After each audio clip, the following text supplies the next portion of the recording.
Bienvenidos, almas serenas en busca de un puerto.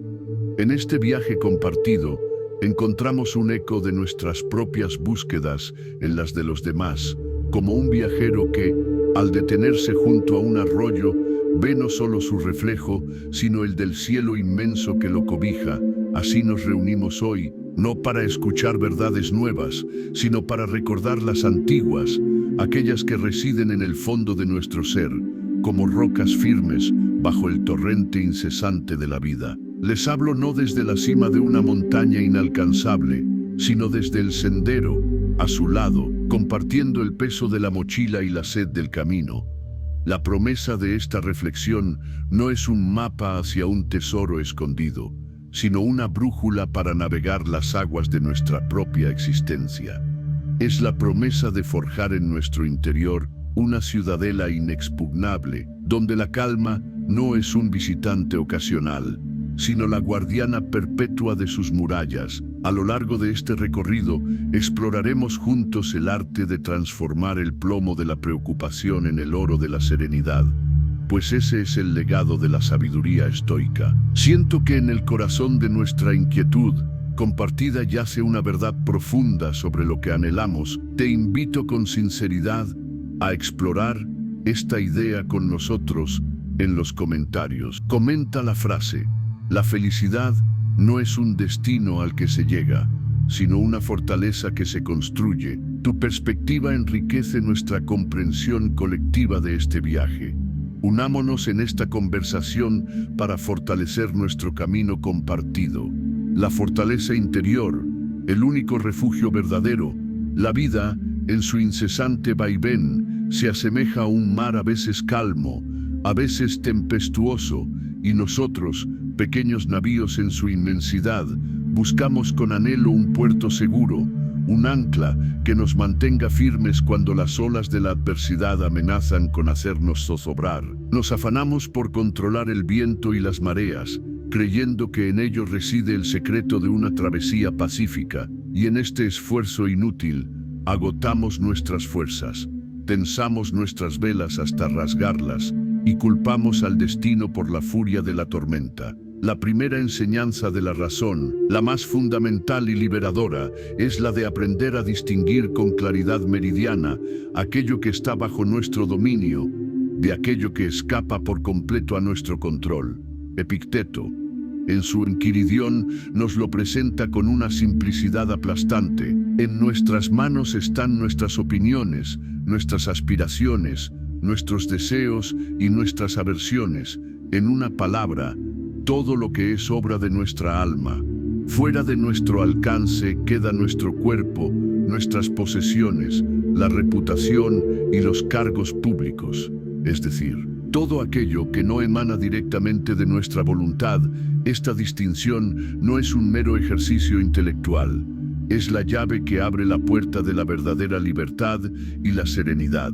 La aceptación de esta verdad es el primer paso. Aceptar que no podemos controlar la opinión que otros tienen de nosotros, ni la salud de nuestro cuerpo que envejece, ni la permanencia de nuestras riquezas, es liberador.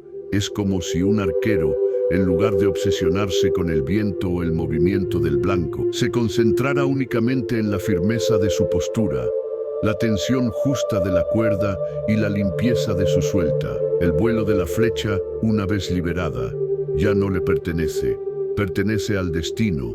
Nuestra felicidad, por tanto, no puede depender de que la flecha dé en el blanco, sino de haber apuntado y disparado con la máxima virtud posible. La práctica constante de este principio transforma nuestra experiencia diaria. Cuando alguien nos ofende, la razón nos susurra: su opinión no es tuya. Su juicio no puede dañar tu alma a menos que tú le concedas ese poder. Cuando enfrentamos una pérdida material, la sabiduría nos recuerda: aquello que la naturaleza te dio, la naturaleza te lo puede quitar. Tu capacidad de responder con entereza, sin embargo, es tuya. y solo tuya. Este ejercicio de discernimiento debe ser tan constante como nuestra respiración. Al despertar, debemos prepararnos para encontrar gente indiscreta, ingrata, soberbia, desleal, envidiosa y antisocial, como nos aconseja Marco Aurelio en el libro segundo de sus Meditaciones. Pero la clave es recordar que nuestra razón no puede ser afectada por sus vicios si nosotros no lo permitimos. La aplicación de este conocimiento se convierte en nuestra ancla.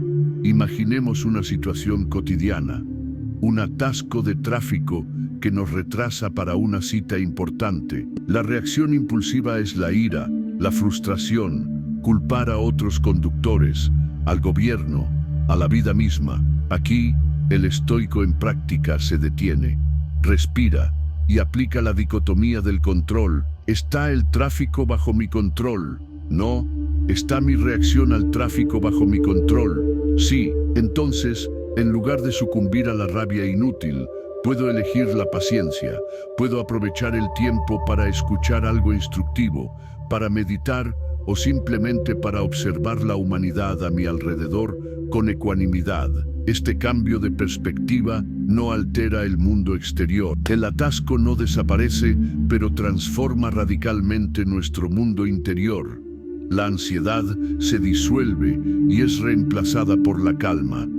El autodominio se manifiesta no en la ausencia de dificultades, sino en nuestra respuesta virtuosa ante ellas. Esta es la ciudadela interior de la que hablaba el emperador filósofo. Un lugar de refugio al que podemos retirarnos en cualquier momento para encontrar la paz. No es un lugar físico, sino un estado del alma, forjado a través de la práctica constante del discernimiento. De centrar nuestra energía en el único campo de batalla donde tenemos el poder de la victoria, nuestra propia mente. Construir esta fortaleza es el verdadero secreto para dejar las preocupaciones, porque las preocupaciones se alimentan de nuestro intento de controlar lo incontrolable. Cuando abandonamos esa lucha fútil y nos dedicamos a cultivar nuestro jardín interior, a perfeccionar nuestras respuestas y a vivir con virtud, descubrimos una felicidad que no depende de las circunstancias externas. Una felicidad que es, en esencia, invulnerable. Es un camino de entrenamiento diario, de vigilancia constante sobre nuestros juicios y de un compromiso inquebrantable con nuestra propia razón. Porque en el dominio de uno mismo reside el único poder verdadero y la única paz duradera. La preocupación es el precio que pagamos por valorar lo que no nos pertenece. La serenidad es la recompensa de valorar únicamente nuestra capacidad de actuar con sabiduría y virtud. El fluir del destino, aceptar lo inevitable, observa el río, no lucha contra las rocas que encuentra en su cauce, las rodea, las abraza, las desgasta con el tiempo y sigue su curso ineludible hacia el mar. El río no se queja de las curvas del terreno ni maldice la pendiente que lo arrastra. Fluye, simplemente fluye, porque su naturaleza es fluir. De igual modo, la vida humana se inscribe en un orden más vasto, un cosmos regido por la razón universal, que los antiguos llamaban logos o destino. Nosotros somos como gotas de agua en ese gran río. Cada evento, cada encuentro, cada alegría y cada pérdida son como las rocas y los recodos del cauce, partes integrantes del paisaje que debemos atravesar. Resistirse a este fluir, desear que el río vaya en contra de la pendiente o que el cauce sea una línea recta y sin obstáculos, es la fuente de una angustia infinita. Es una batalla perdida antes de empezar, pues es una batalla contra la naturaleza misma, la aceptación del destino, lo que los estoicos llamaban amor fati, el amor a lo que es. No es una resignación pasiva ni una invitación a la inacción. Por el contrario, es el acto de sabiduría más profundo y activo que podemos realizar. Es comprender que el universo es una red de causas y efectos perfectamente entrelazada, y que nuestro pequeño drama personal forma parte de ese tejido cósmico. Como nos enseña Marco Aurelio, Todo lo que te sucede te estaba destinado desde la eternidad, y el entrelazamiento de las causas ha hilado desde siempre tu subsistencia y este acontecimiento. Nada de lo que ocurre es, por tanto, intrínsecamente malo, es simplemente lo que es. El juicio de bueno o malo es una etiqueta que nuestra mente añade, una capa de barniz que oculta la verdadera esencia de la realidad. La práctica del amor fati comienza con la suspensión de este juicio precipitado. Cuando te enfrentes a un evento inesperado, a una enfermedad, a una traición o a un fracaso, antes de que la pasión de la ira o el dolor se apodere de ti, haz una pausa, respira hondo y repite para tus adentros. Esto también forma parte del plan de la naturaleza. No tienes que entenderlo por completo. No tienes que celebrarlo con alegría falsa. Simplemente tienes que aceptarlo como el río. Acepta la roca en su camino, sin resistencia. Este ejercicio diario de aceptación reconfigura nuestra relación con la realidad. Empezamos a ver la mano del destino, no como la de un carcelero cruel, sino como la de un maestro sabio que nos presenta las lecciones que necesitamos para cultivar la virtud. Séneca, en sus cartas, nos recuerda que el destino guía al que quiere y arrastra al que no quiere. La elección es nuestra. Podemos caminar en armonía con el orden del cosmos o ser arrastrados por él, pataleando y lamentándonos en vano. La aplicación de esta filosofía transforma la adversidad en una oportunidad. Piensa en un artesano que recibe un trozo de madera nudoso y difícil de trabajar. Podría quejarse y desear una madera más dócil. O podría ver en esos nudos y vetas irregulares una oportunidad para crear una pieza única, para poner a prueba su habilidad y su creatividad. De la misma manera, las dificultades de la vida son la materia prima con la que forjamos nuestro carácter. Una enfermedad puede ser una oportunidad para practicar la paciencia y la fortaleza. Una pérdida económica puede ser una lección de desapego y de aprecio por los bienes verdaderos. Como la amistad y la sabiduría, un conflicto con otra persona es un campo de entrenamiento para la justicia y la empatía. Al abrazar el destino, no renunciamos a nuestra capacidad de actuar. Por el contrario, la liberamos. Ya no gastamos nuestra energía en luchar contra lo que no podemos cambiar y la redirigimos por completo a lo que sí podemos controlar, nuestras acciones y nuestras respuestas. El marinero no controla el viento, pero puede y debe ajustar sus velas, aceptar la dirección del viento. El destino es el primer paso para navegar eficazmente. Si el viento es contrario, ajustará las velas para avanzar en zigzag. Si es favorable, las desplegará por completo. En ambos casos, actúa en armonía con la realidad, no en contra de ella. Vivir de esta manera es encontrar una profunda paz.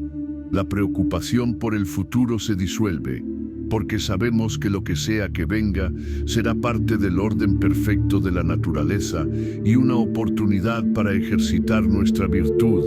El arrepentimiento por el pasado se desvanece, porque entendemos que todo lo que ocurrió no pudo haber sido de otra manera. Cada momento se vive con plenitud, aceptando lo que es y actuando con razón y autodominio.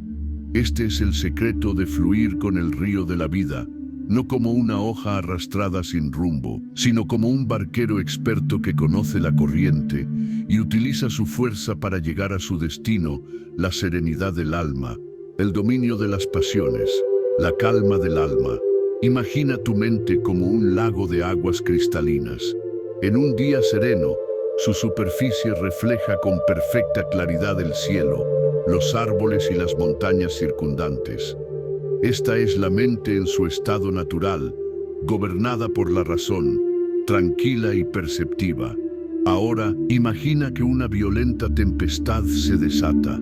El viento agita la superficie, las olas se encrespan y el agua se enturbia con el lodo del fondo.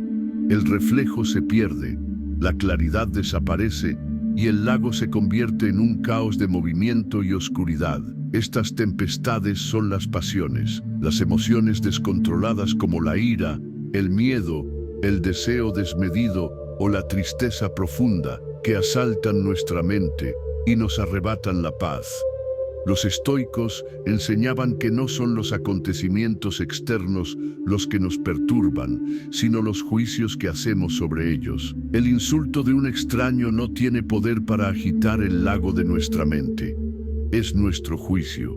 He sido ofendido, mi honor ha sido mancillado, lo que desata la tormenta de la ira. La pérdida de un bien material no es en sí misma una catástrofe, es nuestro juicio. He perdido algo valioso, mi felicidad dependía de ello, lo que abre las compuertas de la desesperación. La aceptación fundamental aquí es reconocer que la fuente de la perturbación está dentro de nosotros, en la tiranía de nuestros juicios impulsivos. Epicteto lo expresó de forma inolvidable. No son las cosas las que atormentan a los hombres, sino las opiniones que tienen de las cosas. Esta verdad nos devuelve el poder. Si la causa de nuestra angustia estuviera en el mundo exterior, seríamos esclavos perpetuos de las circunstancias. Pero si reside en nuestros juicios, entonces tenemos la capacidad, a través del autodominio y la disciplina, de recuperar nuestra calma interior. La práctica para alcanzar la serenidad, o apatheia, que no significa apatía o indiferencia, sino libertad de las pasiones irracionales, es un entrenamiento constante de la atención. Consiste en crear un espacio entre el estímulo externo y nuestra respuesta. En ese espacio reside nuestra libertad. Cuando sientas que una emoción intensa comienza a surgir, el primer paso es no identificarte con ella. No digas, estoy enojado, sino estoy experimentando una sensación de enojo. Esta pequeña distancia semántica es crucial. Te permite observar la emoción como un fenómeno pasajero, como una nube que cruza el cielo de tu conciencia, sin ser la nube misma. El segundo paso es examinar el juicio que ha dado origen a esa emoción. Pregúntate, ¿qué creencia está alimentando esta ira o este miedo? ¿Se basa en la razón o en una suposición irracional? ¿Estoy valorando en exceso algo que, según la naturaleza, es indiferente, como la opinión ajena o la posesión de un objeto? Marco Aurelio practicaba esto constantemente. Se hablaba a sí mismo para deconstruir sus impresiones. ¿Qué es esto en sí mismo, según su propia constitución? ¿Qué es su sustancia y su materia? Este análisis racional actúa como un bálsamo que calma las aguas agitadas. La aplicación de este dominio emocional es la prueba de fuego del filósofo en la vida diaria. Supongamos que recibes una crítica severa de tu trabajo por parte de un superior. La reacción automática podría ser la defensa, la ira o la humillación. El practicante estoico, en cambio, aplica su entrenamiento. Primero, crea el espacio, respira, no reacciona de inmediato. Luego, examina la impresión. He recibido una crítica. Este es el hecho. Ahora, analiza los juicios posibles. ¿Es esta crítica una amenaza a mi valía como persona? No, mi valía reside en mi virtud, no en la opinión de mi jefe. ¿Contiene esta crítica alguna verdad que pueda usar para mejorar? Si es así, es un regalo, una oportunidad para crecer. Si es falsa o malintencionada, entonces es un reflejo de la ignorancia de la otra persona, no un problema mío. Al filtrar la situación a través de la razón, la emoción tóxica se disipa. Puedes responder a la crítica de manera constructiva y serena, agradeciendo la perspectiva, si es útil, o simplemente dejándola pasar, si no lo es. Este es el verdadero significado de tener el alma en calma. No se trata de no sentir emociones, somos humanos, no estatuas. Se trata de no ser esclavizados por ellas. Se trata de que la razón sea el capitán del barco, utilizando los vientos de las emociones cuando son favorables, pero manteniendo firme el timón durante la tormenta. Para no desviarse del rumbo de la virtud y la sabiduría, cada día nos ofrece innumerables oportunidades para practicar este autodominio en el tráfico, en las discusiones familiares, en las decepciones laborales. Cada vez que elegimos la respuesta racional sobre la reacción pasional, fortalecemos nuestra ciudadela interior y pulimos el espejo de nuestra alma, para que pueda volver a reflejar con serena claridad la belleza y el orden del cosmos. He observado que nuestras reacciones emocionales a menudo revelan nuestras creencias más arraigadas. Te invito a reflexionar sobre esto en un espacio de respeto mutuo. Comenta la frase: la calma no es la ausencia de tormentas, sino el arte de navegar en ellas.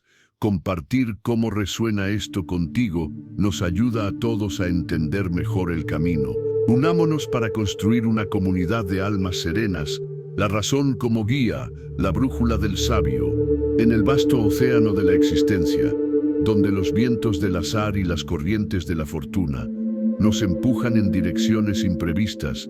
El ser humano posee una facultad única, un instrumento de navegación interior, que si se utiliza correctamente, puede guiarnos a través de cualquier tempestad hacia el puerto seguro de la virtud. Este instrumento es la razón, el logos que habita en cada uno de nosotros, un fragmento de la divinidad, una chispa del fuego que organiza el cosmos. La mayoría de las personas, sin embargo, navegan a la deriva, guiadas por los caprichos de sus pasiones, por las opiniones de la multitud o por el atractivo engañoso de los bienes externos, como la riqueza o la fama.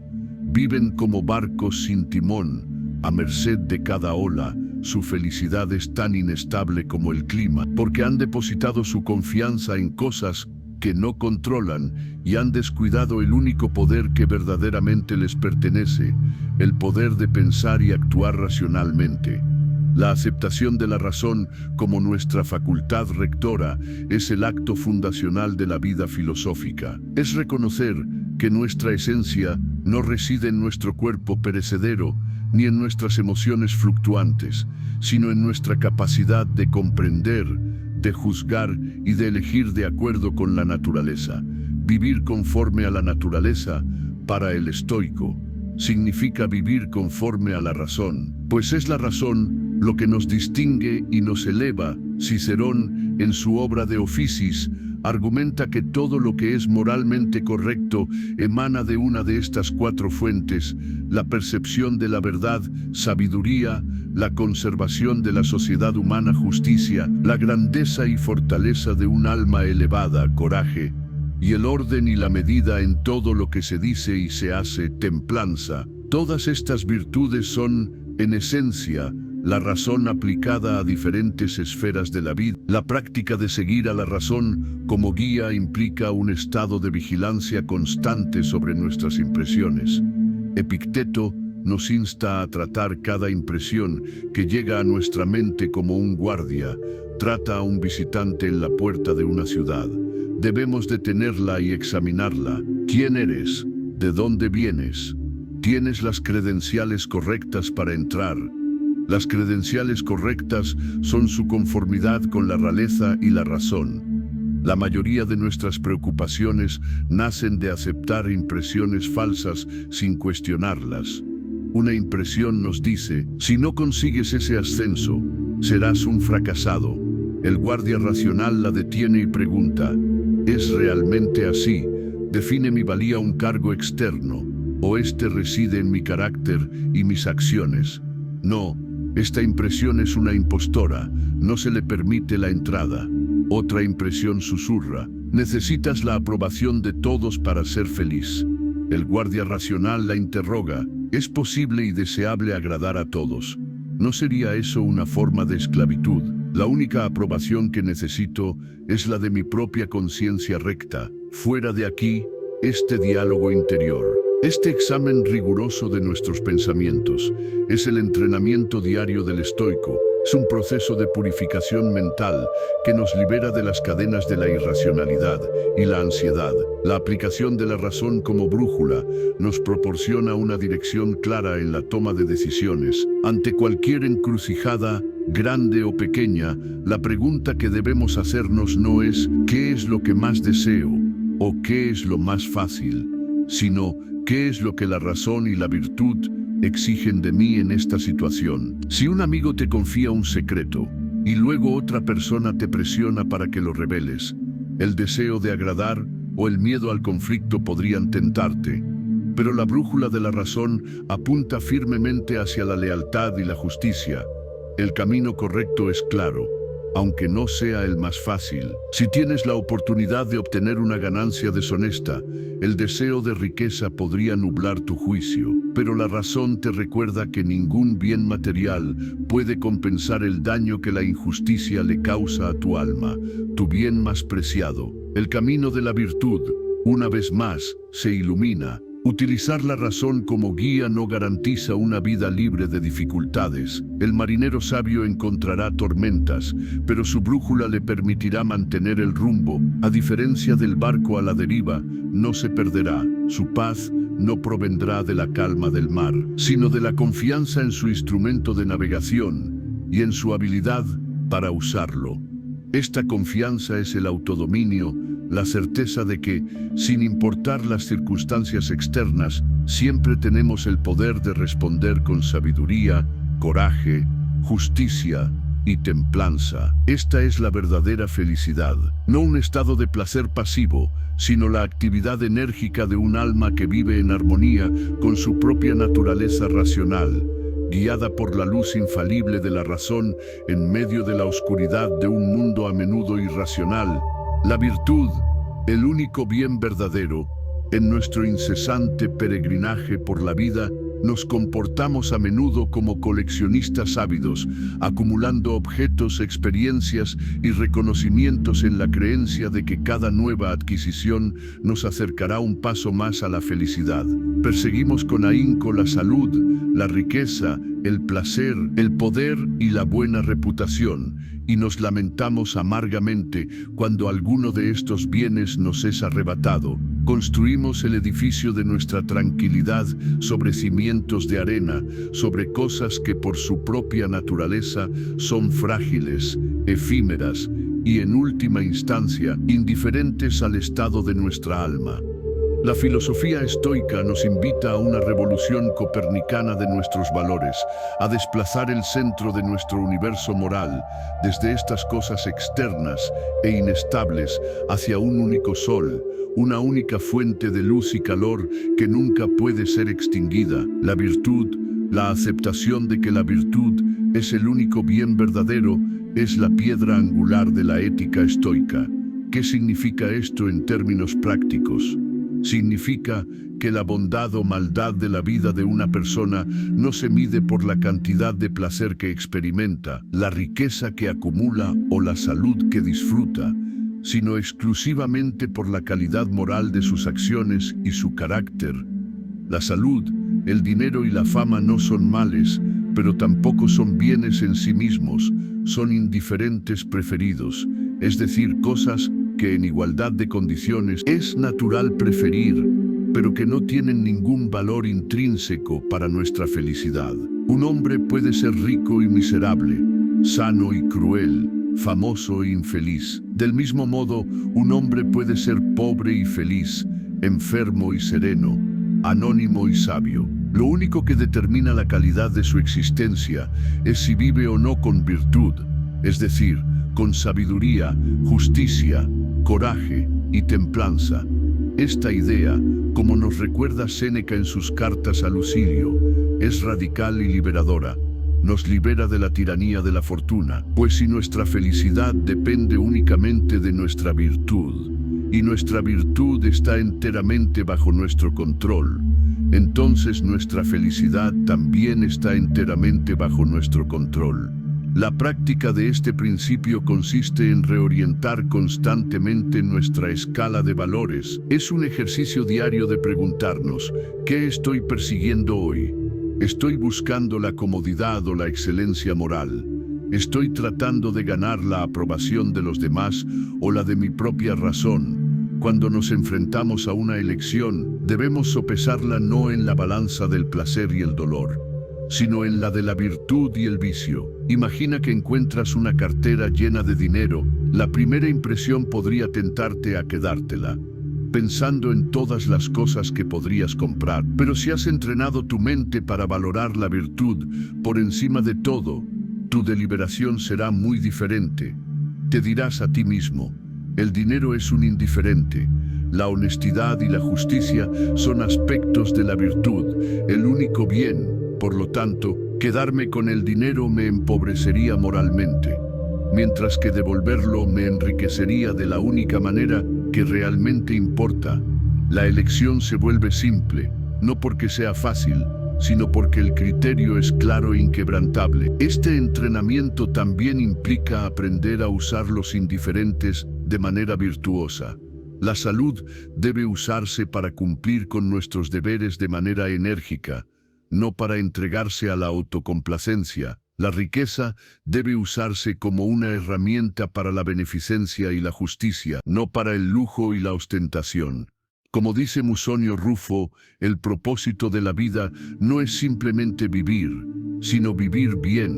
La aplicación de este principio nos convierte en artesanos de nuestra propia vida, donde cada acción, cada palabra y cada pensamiento es una oportunidad para esculpir nuestro carácter. Un insulto no es una afrenta, sino una oportunidad para practicar la paciencia. Una tarea difícil no es una carga, sino una ocasión para ejercitar la perseverancia y el coraje. Cuidar de un familiar enfermo no es un sacrificio, sino una escuela de compasión y justicia. Al ver la vida a través de la lente de la virtud, todo se transforma, las preocupaciones sobre el futuro se desvanecen, porque sabemos que podemos enfrentar cualquier escenario con coraje y sabiduría. La amargura por el pasado se disipa, porque cada error se convierte en una lección para el presente. Dejamos de envidiar a los demás por sus posesiones o su estatus, porque entendemos que esas cosas no son los verdaderos premios de la vida. La verdadera riqueza, la única que no puede ser robada por ladrones ni corroída por el tiempo, es un carácter íntegro y una voluntad en armonía con la naturaleza. Esta es la promesa del estoicismo, una felicidad invulnerable, no porque estemos exentos de dolor o pérdida, sino porque hemos aprendido a encontrar nuestro bien supremo en el único lugar donde nadie puede arrebatárnoslo, en el santuario de nuestra propia alma virtuosa. El instante presente, el campo de nuestra acción. Somos criaturas extrañas. Pasamos la mayor parte de nuestras vidas en lugares donde no estamos.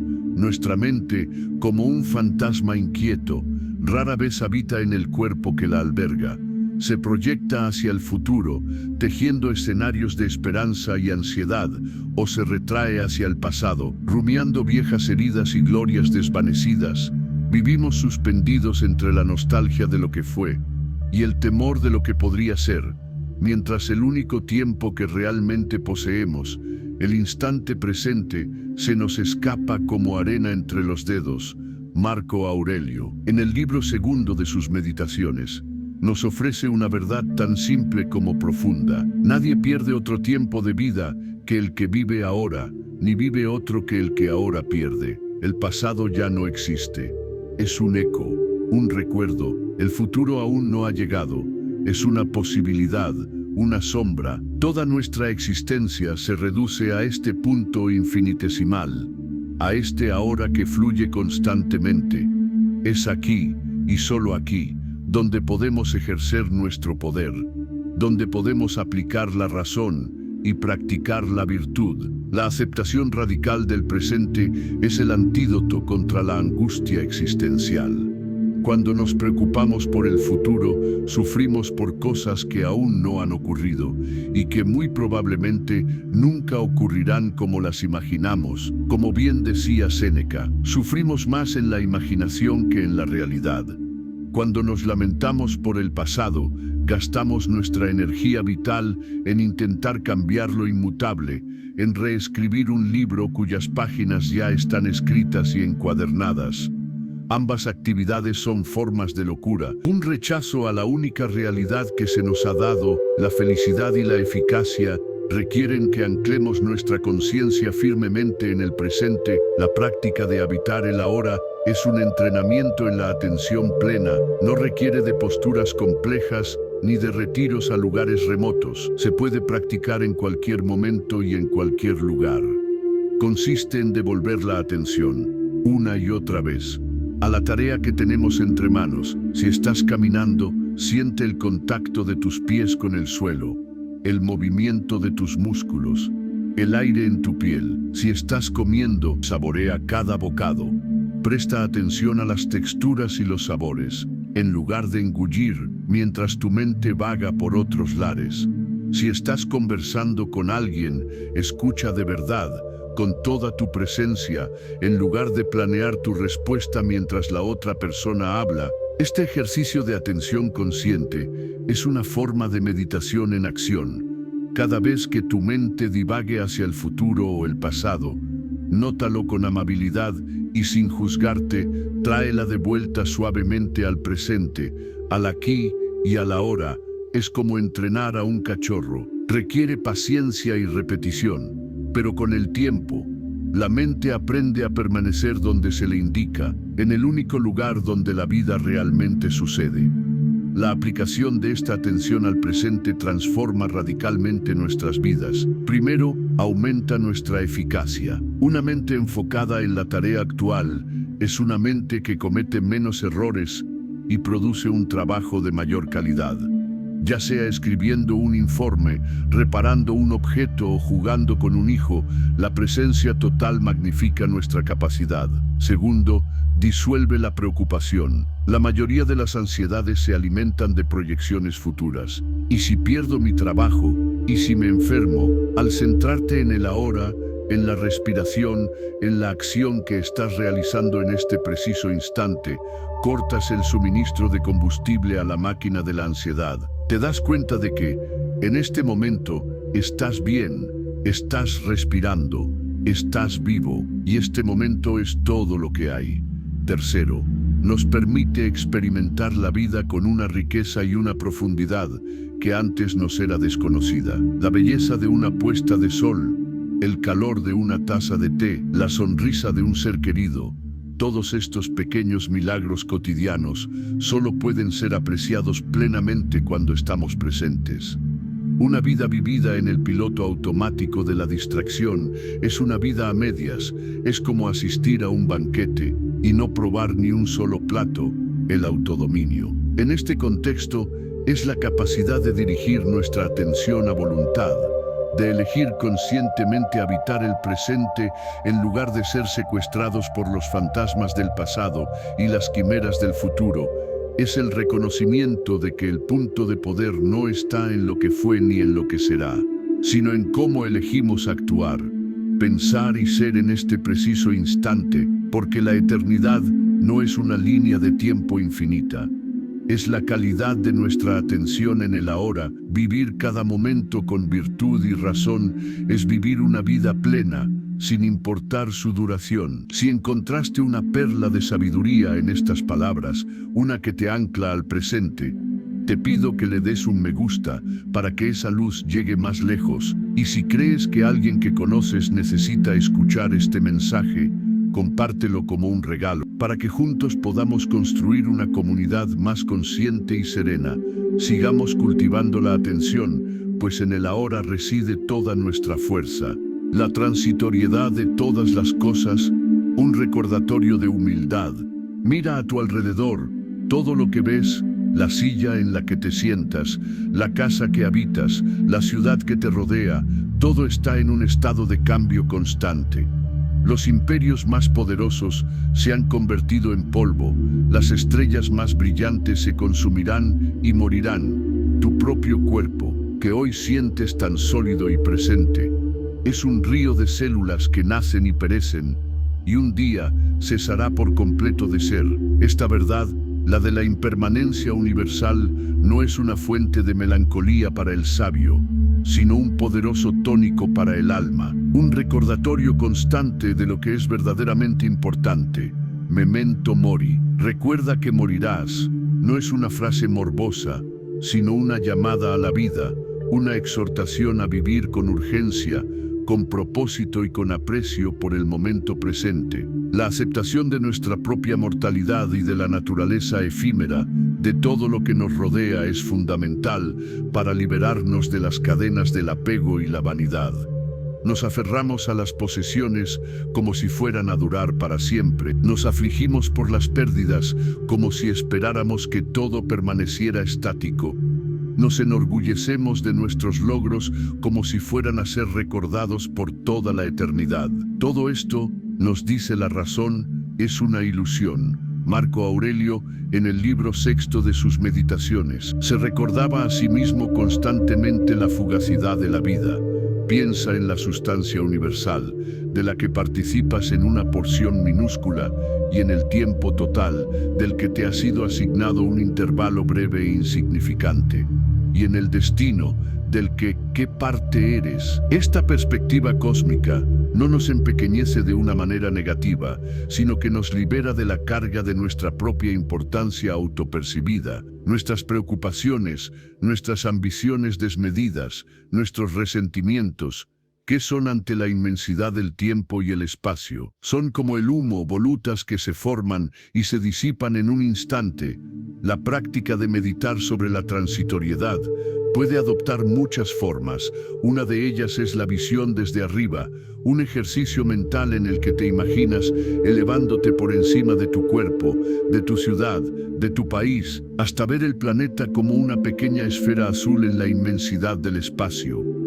Desde esa altura, los conflictos humanos, las fronteras, las luchas por el poder y la fama, parecen absurdos. Te ves a ti mismo como parte de un todo inmenso y transitorio, una pequeña ola en el océano del ser. Otra práctica es contemplar el ciclo de la naturaleza. Las hojas que caen en otoño no mueren en vano. Se convierten en el nutriente que alimentará la vida en primavera. La muerte y el cambio no son el final, sino una parte necesaria de la renovación constante. Ver nuestra propia vida como parte de este ciclo nos ayuda a aceptar nuestro final, no con miedo, sino con la misma ecuanimidad con la que aceptamos el paso de las estaciones. También podemos practicar la premeditatio malorum, la premeditación de los males, que implica imaginar la pérdida de las cosas que más valoramos, no para torturarnos, sino para prepararnos y para apreciar más lo que tenemos mientras lo tenemos. Imagina perder tu salud, tus seres queridos, tus posesiones. Al hacerlo, te das cuenta de que tu felicidad no puede depender de ellos, y al mismo tiempo aprendes a valorarlos como préstamos preciosos del destino, que pueden ser reclamados en cualquier momento. La aplicación de esta sabiduría transforma nuestra forma de vivir.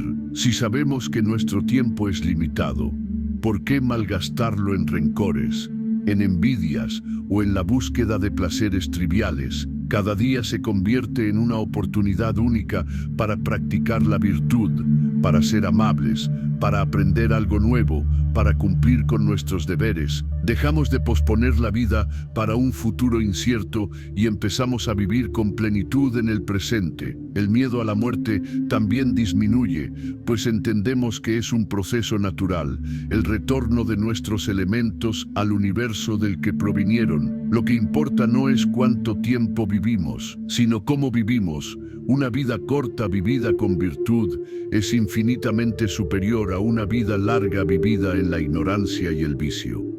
Esta perspectiva nos llena de gratitud. En lugar de dar por sentada nuestra existencia, la vemos como un regalo asombroso. Cada respiración, cada amanecer, cada conversación se convierte en algo precioso precisamente porque es fugaz. La conciencia de la muerte no nos conduce a la desesperación, sino a una celebración serena y profunda de la vida. Nos enseña a amar nuestras vidas y a nuestros compañeros de viaje con una ternura que solo puede nacer de la conciencia de nuestra fragilidad compartida, y nos impulsa a dejar tras de nosotros el único legado que perdura, el de un carácter virtuoso. La comunidad humana, nuestro deber para con los demás. A menudo nos percibimos como islas, entidades separadas y autosuficientes, compitiendo unas con otras por los recursos y el reconocimiento en el archipiélago de la sociedad. Construimos muros alrededor de nuestros corazones y nuestras mentes, viendo a los demás como extraños, rivales, en el mejor de los casos, como instrumentos para nuestros propios fines. Esta visión, nos advierten los estoicos, es una profunda ceguera, una negación de nuestra verdadera naturaleza. La razón nos revela que no somos islas, sino miembros de un mismo cuerpo, ramas de un mismo árbol, ciudadanos de una única comunidad universal, el cosmos. Marco Aurelio lo expresó con una bella metáfora: lo que no es bueno para la colmena, no es bueno para la abeja. Nuestro bienestar individual está inseparablemente ligado al bienestar del todo. Somos seres sociales por naturaleza, diseñados para cooperar, para ayudarnos mutuamente y para vivir en armonía. La aceptación de nuestra conexión intrínseca con toda la humanidad es el fundamento de la ética social estoica. Este concepto, conocido como cosmopolitismo, nos enseña a trascender las lealtades estrechas de la familia, la tribu o la nación, y a reconocer a cada ser humano como nuestro hermano, como un conciudadano del mundo. Cada persona que encontramos, sin importar su origen, su estatus o sus creencias, comparte con nosotros la misma chispa de la razón divina. Esto impone sobre nosotros un deber sagrado, el deber de la justicia, la benevolencia y la compasión hacia todos. Séneca nos insta a recordar siempre la frase: soy un hombre, nada de lo humano me es ajeno. Esta es la expresión máxima de la empatía, el reconocimiento de nuestra humanidad compartida en las alegrías, las penas y las luchas de los demás. La práctica de la virtud social comienza en nuestro círculo más cercano y se expande hacia afuera, como las ondas en un estanque. El primer deber es hacia nosotros mismos, cultivar nuestra propia razón y autodominio, pues no podemos ser de utilidad para los demás si nuestra propia casa está en desorden. Luego, nuestro deber se extiende a nuestra familia, a nuestros amigos, a nuestros vecinos, a nuestra comunidad local y finalmente a toda la humanidad. Esta práctica no consiste en grandes gestos heroicos, sino en las pequeñas acciones cotidianas de la vida. Es tratar al comerciante con respeto, es escuchar con paciencia a un amigo en apuros, es ceder el paso en el camino, es ofrecer ayuda sin que nos la pidan, es perdonar las ofensas, entendiendo que, como dice el emperador filósofo, a menudo los hombres yerran por ignorancia, no por malicia. Una parte crucial de esta práctica es recordar que el único daño real que podemos sufrir es el daño a nuestro carácter moral, y el único daño real que podemos infligir a otros es corromper su carácter. Por lo tanto, nuestro principal objetivo en la interacción con los demás no debe ser obtener beneficios materiales o imponer nuestra voluntad, sino actuar siempre con justicia y benevolencia, preservando la integridad de nuestra propia alma y ayudando, en la medida de lo posible, a que los demás preserven la suya. La aplicación de esta visión comunitaria nos convierte en agentes activos del bien común. En nuestro trabajo, no buscamos solo el beneficio personal, sino también cómo nuestro esfuerzo contribuye al bienestar de la sociedad. En nuestras decisiones como ciudadanos, no votamos por intereses egoístas, sino por lo que creemos que es justo y beneficioso para la comunidad en su conjunto. Cuando nos encontramos con la injusticia, la razón nos impulsa a no ser indiferentes, sino a actuar con coraje, para defender a los vulnerables y promover un orden más equitativo, siempre dentro de los límites de nuestro papel y nuestras capacidades. Esta perspectiva también nos proporciona consuelo en tiempos de soledad o conflicto, al saber que somos parte de un todo más grande. Nunca estamos verdaderamente solos. Nuestros actos de bondad, por pequeños que sean, reverberan a través de la red de la humanidad, contribuyendo a la salud general del cuerpo social. Y cuando otros nos tratan mal, en lugar de responder con odio, podemos responder con compasión, viéndolos no como enemigos, sino como partes enfermas del cuerpo que necesitan curación. No castigo. Vivir como un ciudadano del mundo, guiado por la sabiduría y la justicia, es la máxima expresión de la vida conforme a la naturaleza. Es la realización de que nuestra felicidad personal no puede separarse de la felicidad de la colmena. Es encontrar nuestro propósito no en el aislamiento egoísta, sino en el servicio gozoso a la gran y noble empresa de la humanidad. El examen de conciencia, el espejo del alma, al final de cada día. El artesano se detiene a examinar la obra de sus manos, pule las asperezas, corrige los defectos y planea cómo mejorar su técnica al día siguiente. El comerciante revisa sus libros, cuenta sus ganancias y pérdidas y ajusta su estrategia para el futuro. De la misma manera, el practicante de la sabiduría, cuyo arte es la vida misma, debe dedicar un tiempo sagrado cada día a examinar su propia alma, a revisar sus acciones, sus juicios y sus pensamientos, para asegurarse de que está progresando en el camino hacia la virtud. Esta práctica, el examen de conciencia diario, es una de las herramientas más poderosas del arsenal estoico. Séneca, en sus escritos, describe cómo cada noche, antes de dormir, se sometía a un riguroso autointerrogatorio. ¿Qué mal has curado hoy? ¿A qué vicio te has resistido? ¿En qué aspecto eres mejor? Este no es un ejercicio de autocrítica destructiva o de búsqueda de culpa, sino un acto de honestidad radical y de compromiso con el autodominio. Es como sostener un espejo frente a nuestra alma para verla tal como es, sin adornos ni excusas. La aceptación de nuestra propia falibilidad es el requisito previo para este ejercicio.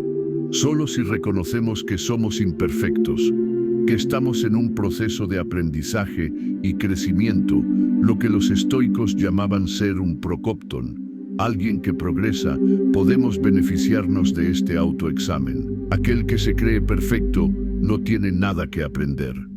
Aquel que se desespera por sus defectos no tiene la fuerza para cambiar.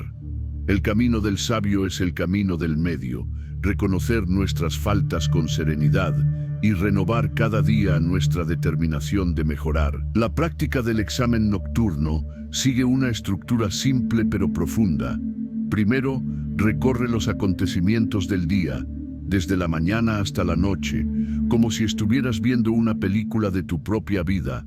Sé un observador imparcial, sin juzgarte con dureza. Simplemente observa. ¿Cómo respondiste cuando te sentiste provocado? ¿Actuaste con justicia en tus tratos con los demás? ¿Cediste a la pereza o a la gula?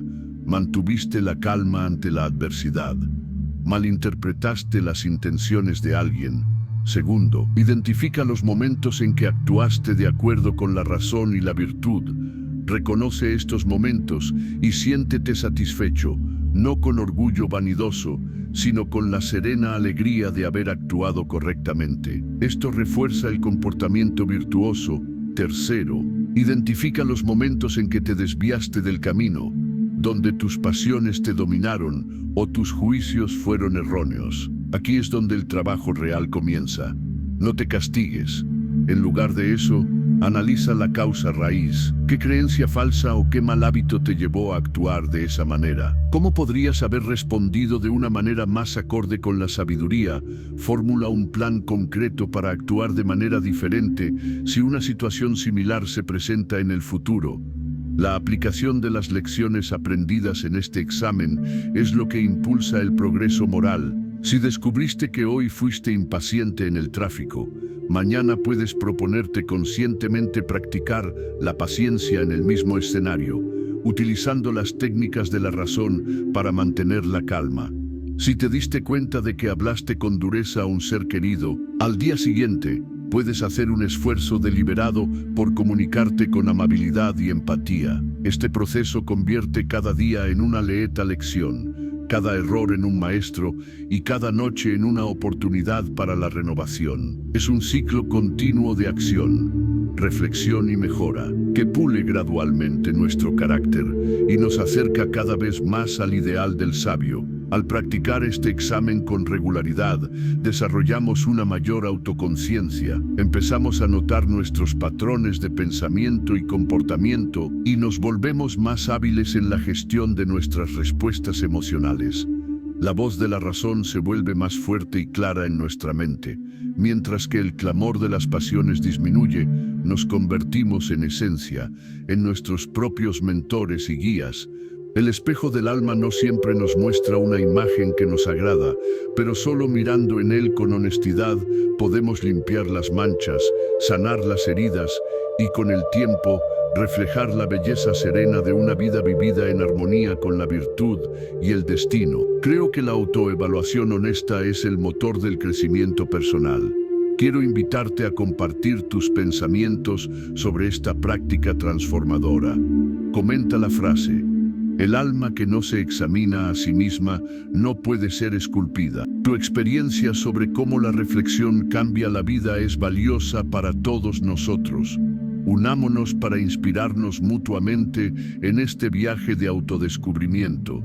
La simplicidad voluntaria, liberarse de lo superfluo. Nuestra sociedad moderna nos bombardea constantemente con un mensaje insidioso: que la felicidad se encuentra en la acumulación, en el tener más dinero, más posesiones, más experiencias exóticas, más reconocimiento social. Vivimos atrapados en una rueda de hámster de deseo y consumo, trabajando sin descanso para comprar cosas que no necesitamos, para impresionar a gente que no nos importa, y descubriendo una y otra vez que cada nueva adquisición nos deja tan vacíos como antes. Los filósofos estoicos, con su profunda comprensión de la naturaleza humana, diagnosticaron esta enfermedad del alma hace más de 2000 años, y su remedio sigue siendo tan potente hoy como entonces: la simplicidad voluntaria, la liberación consciente de las cadenas de lo superfluo. La aceptación fundamental es que la verdadera riqueza no reside en tener mucho, sino en desear poco. Epicteto, que vivió gran parte de su vida como esclavo, entendió esto mejor que nadie.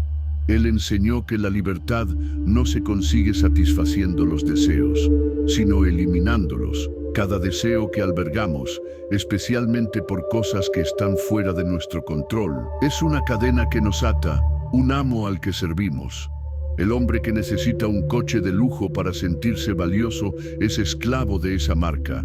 El que necesita la aprobación constante de los demás es esclavo de la opinión ajena. El que no puede vivir sin ciertos alimentos o comodidades es esclavo de su propio paladar y de su cuerpo. La verdadera libertad, la verdadera riqueza es la autosuficiencia interior, la capacidad de encontrar la felicidad y la paz con lo que la naturaleza nos proporciona. Sin depender de los adornos artificiales de la fortuna, la práctica de la simplicidad voluntaria es un proceso de despojamiento, de quitar las capas de deseos innecesarios para descubrir el núcleo esencial de una vida buena. Un ejercicio poderoso recomendado por Séneca es dedicar periódicamente unos días a vivir en la pobreza, a comer los alimentos más sencillos, a vestir las ropas más humildes, a dormir en un lecho duro. El propósito de esto no es el masoquismo, sino la autodisciplina y el descubrimiento. Al hacerlo, nos preguntamos: ¿es esto lo que tanto temía? Y la respuesta, casi siempre, es un liberador no. Descubrimos que podemos no solo sobrevivir, sino también estar contentos con mucho menos de lo que creíamos necesitar. Este entrenamiento nos fortalece ante la adversidad. Si la fortuna nos arrebata nuestras posesiones, no nos derrumbaremos. porque ya hemos practicado vivir sin ellas. Otra práctica es el análisis riguroso de nuestras compras y posesiones. Antes de adquirir algo nuevo, debemos preguntarnos, ¿realmente necesito esto? ¿Añadirá valor a mi vida en términos de virtud y serenidad? ¿O es solo un capricho pasajero, una carga más que tendré que cuidar, limpiar y eventualmente desechar? Deberíamos aplicar el mismo escrutinio a las cosas que ya poseemos, desprendiéndonos de todo aquello que no sea útil, hermoso o verdaderamente significativo. La aplicación de un estilo de vida más simple tiene consecuencias profundas y positivas. Primero, nos libera una enorme cantidad de tiempo y energía, menos tiempo dedicado a trabajar para comprar cosas, a limpiar y mantener posesiones, a preocuparnos por la seguridad de nuestros bienes.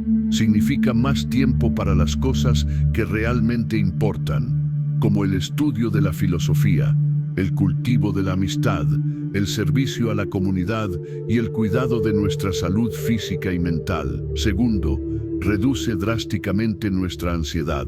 Cuando nuestros deseos son pocos y simples, somos menos vulnerables a las subidas y bajadas de la fortuna. La pérdida de un trabajo o una mala inversión no son catástrofes.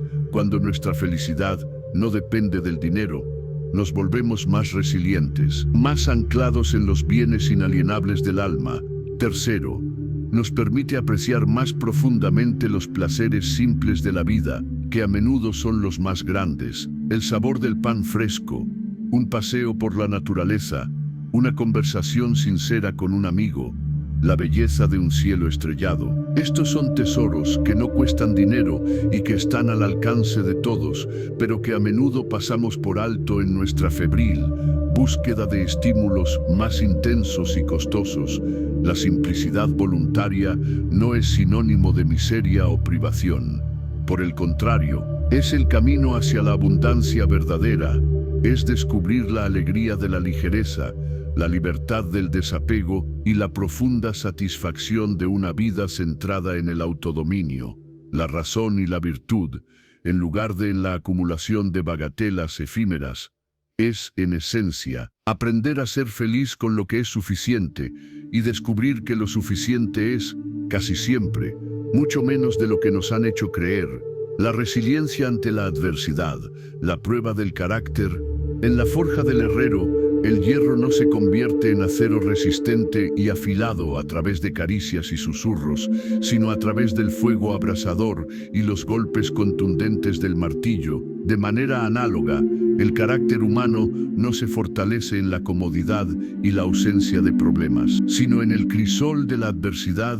Cada dificultad que la vida nos presenta, cada obstáculo, cada pérdida y cada dolor, es una oportunidad para ejercer la virtud, para golpear el metal de nuestra alma y forjarla en algo más fuerte, más puro y más resiliente. Esta es una de las enseñanzas más transformadoras del estoicismo, la capacidad de ver los obstáculos no como impedimentos en nuestro camino, sino como el camino mismo. Marco Aurelio, enfrentando plagas, guerras y traiciones, escribió en sus meditaciones una frase que resume esta filosofía: el impedimento a la acción avanza la acción. Lo que se interpone en el camino se convierte en el camino. La aceptación de que la adversidad es una parte inevitable y necesaria de la vida es el primer paso para desarrollar la resiliencia. Desear una vida sin problemas es como desear un mar sin olas. Es una fantasía infantil que nos condena a la decepción y la frustración. El destino, en su sabiduría, no siempre nos da lo que queremos, pero siempre nos da lo que necesitamos para crecer. Y lo que necesitamos son desafíos que pongan a prueba nuestro coraje, nuestra paciencia, nuestra justicia y nuestra templanza. El sabio no reza por una carga más ligera, sino por una espalda más fuerte. No pide la ausencia de enemigos, sino la virtud para amarlos. No desea evitar el dolor, sino la fortaleza para soportarlo con dignidad. La práctica de la resiliencia estoica implica un cambio radical de perspectiva, un arte que llamamos el giro, consiste en tomar cualquier situación, por negativa que parezca a primera vista, y encontrar en ella la oportunidad para una acción virtuosa. Cuando te enfrentes a un revés, en lugar de preguntarte ¿por qué me pasa esto a mí?, pregúntate ¿qué virtud puedo practicar en esta situación? Si alguien te traiciona, es una oportunidad para practicar el perdón y la magnanimidad. Si te enfrentas a una enfermedad, es una oportunidad para ejercitar la paciencia y el coraje. Si pierdes tu trabajo, es una oportunidad para reevaluar tus prioridades y practicar la simplicidad. Este ejercicio mental no es un simple autoengaño optimista. Es un reconocimiento profundo de que, aunque no controlamos los eventos externos, siempre controlamos nuestra respuesta interna, y es en esa respuesta donde reside nuestro verdadero poder y nuestra dignidad. Séneca nos recuerda que las calamidades son la ocasión de la virtud. Al igual que un soldado necesita la guerra para demostrar su valentía, el hombre de bien necesita la adversidad para demostrar su entereza. La aplicación de esta mentalidad nos convierte en alquimistas de la vida, capaces de transformar el plomo del sufrimiento en el oro de la sabiduría. Imagina a un atleta que se lesiona gravemente. La reacción inicial podría ser la desesperación, la autocompasión, la ira contra el destino, pero el atleta estoico, después de permitirse un momento para sentir el dolor, aplicaría el giro. Vería la lesión no como el fin de su carrera, sino como un nuevo tipo de entrenamiento, un desafío para desarrollar la paciencia, la disciplina en la rehabilitación, la humildad para aceptar ayuda y quizás la oportunidad de convertirse en mentor de otros atletas más jóvenes. El obstáculo se ha convertido en el camino hacia un nuevo tipo de excelencia. En la vida cotidiana, las oportunidades para esta alquimia son infinitas. Un jefe difícil no es una fuente de tormento, sino un maestro en el arte de la paciencia y la comunicación asertiva. Un proyecto fracasado no es una marca de vergüenza, sino una valiosa lección sobre la humildad y la perseverancia. Una crítica injusta no es un ataque a nuestra valía, sino un campo de entrenamiento para el autodominio y la indiferencia a la opinión ajena. Al vivir de esta manera, dejamos de ser víctimas de las circunstancias y nos convertimos en arquitectos de nuestro carácter. Entendemos que la vida no se trata de evitar los golpes, sino de aprender a recibirlos con gracia y a usarlos para fortalecernos. La serenidad que nace de esta práctica no es la calma de un estanque protegido del viento, sino la calma profunda del océano que permanece imperturbable en sus profundidades. Sin importar cuán violenta sea la tormenta en la superficie, esta es la resiliencia del sabio, una fortaleza interior que no se quiebra ante la presión, sino que se templa y se perfecciona con cada prueba que el destino le presenta. El sabio interior, cultivar la semilla de la sabiduría dentro de cada uno de nosotros, sin importar cuán enterrada esté bajo capas de hábitos destructivos, juicios erróneos y pasiones descontroladas. Yace una semilla, es la semilla de la razón, la chispa del logos divino, el potencial para convertirnos en la mejor versión de nosotros mismos, en lo que los estoicos llamaban el sabio o la sabia.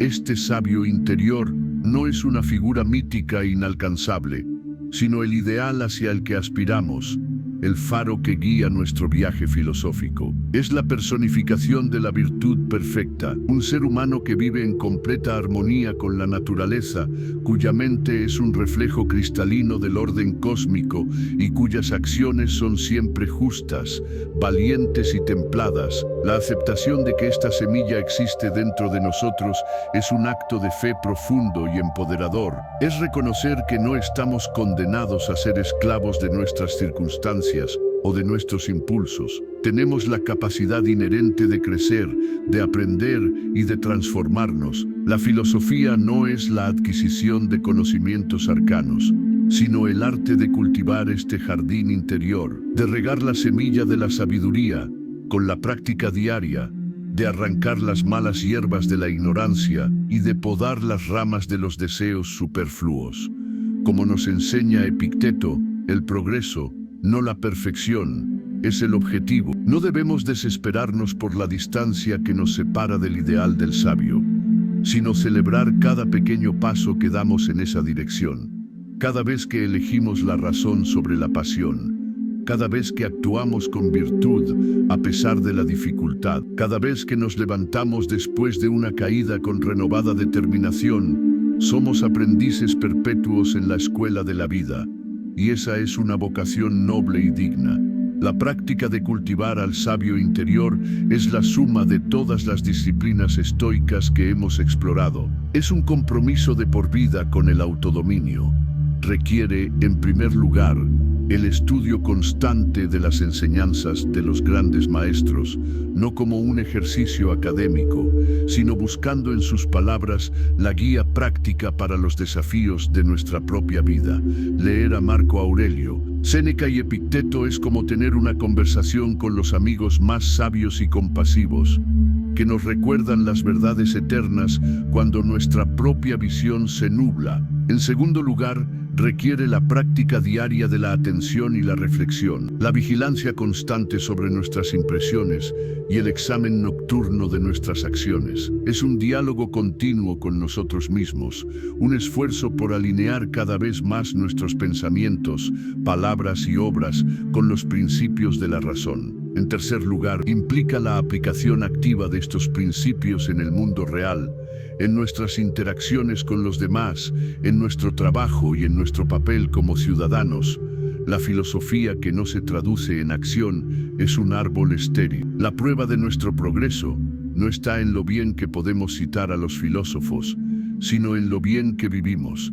La aplicación de este compromiso con el crecimiento personal nos transforma de manera fundamental. Poco a poco, la voz del sabio interior se vuelve más fuerte y clara. Empezamos a confiar más en nuestro propio juicio racional y menos en las opiniones de la multitud o en los dictados de nuestras emociones pasajeras. Desarrollamos una especie de brújula moral interna que nos guía de manera fiable a través de las complejidades de la vida. Esta transformación nos trae una profunda sensación de paz y propósito. La felicidad deja de ser algo que buscamos fuera de nosotros mismos, en logros o posesiones, y se convierte en el resultado natural de una vida vivida con integridad y excelencia moral. Ya no nos sentimos a la deriva en el océano de la existencia, sino que nos convertimos en los capitanes de nuestro propio barco, navegando con confianza hacia el puerto de la serenidad, sin importar los vientos o las mareas. Cultivar al sabio interior es el gran proyecto de nuestra vida. Es la respuesta a la pregunta fundamental de cómo vivir bien. Es un camino que exige esfuerzo, disciplina y coraje, pero sus recompensas son inconmensurables. La libertad interior, la fortaleza inquebrantable y la alegría serena, que provienen de convertirnos en la persona que la naturaleza quiso que fuéramos. Una manifestación consciente y virtuosa de la razón universal que gobierna todas las cosas. Hemos viajado juntos a través de los paisajes del alma, recordando que el secreto de la felicidad no es un mapa hacia un lugar lejano, sino la forja de una fortaleza interior, una ciudadela de la calma construida con los ladrillos del autodominio y la argamasa de la razón. La verdadera libertad, hemos visto, no reside en cambiar el mundo para que se ajuste a nuestros deseos, sino en moldear nuestros juicios para aceptar el fluir del destino. Cada día, en cada pequeña elección, tienes la oportunidad de aplicar estas enseñanzas, de elegir la respuesta serena sobre la reacción impulsiva, de ver el obstáculo como el camino, de vivir con la conciencia plena de que tu virtud es el único bien que jamás podrá serte arrebatado. La filosofía es la práctica de una vida buena. La paz interior es la recompensa de esa práctica constante. Si este viaje ha encendido una luz en tu interior, un faro de calma en medio de la tormenta, te invito a darle un me gusta para que esa luz pueda alcanzar a otros navegantes. Y si conoces a alguien cuya alma anhela este puerto, Comparte esta reflexión, porque la serenidad de uno contribuye a la serenidad de todos. Sigamos adelante, juntos, construyendo nuestra paz interior, día a día.